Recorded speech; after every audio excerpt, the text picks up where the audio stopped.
Donc c'est Dr Medjadi Mohsin, médecin-chef de service de rhumatologie à l'établissement hospitalier Dr Medjber Tami. Au fait, on organise aujourd'hui pendant 3 jours une journée de sensibilisation et de dépistage contre l'ostéoporose, et ça en collaboration avec les laboratoires Frater, donc afin de permettre de dépister et de sensibiliser nos malades. Eh bien, merci pour cette question. L'ostéoporose reste méconnue chez pas mal de patients et de patientes. L'ostéoporose, c'est une déminéralisation osseuse, c'est-à-dire que l'os va se fragiliser et qui peut entraîner des fractures. Il y a plusieurs catégories. Effectivement, généralement, elle touche la femme ménopausée. C'est pour ça qu'on a une ostéoporose post-ménopausique. On a aussi l'ostéoporose secondaire à une cortisonique, par exemple. On a aussi l'ostéoporose masculine et on peut avoir aussi l'ostéoporose ou la décalcification chez l'enfant aussi. Eh bien, sincèrement, il n'y a pas de symptômes parce que tout simplement, c'est une maladie silencieuse.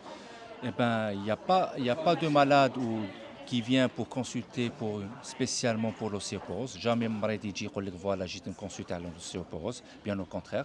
Généralement, c'est l'apparition des fractures. La dame dit voilà, la taille. Donc il y a une diminution de la taille.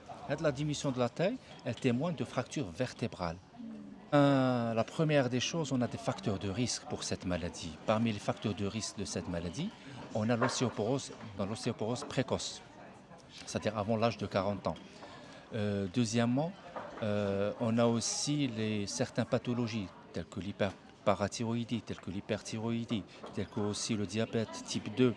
On a aussi le manque de calcium, le manque de vitamine D, aussi la prise médicamenteuse de corticoïdes, généralement 5 mg ou 7,5 mg au-delà de 3 mois.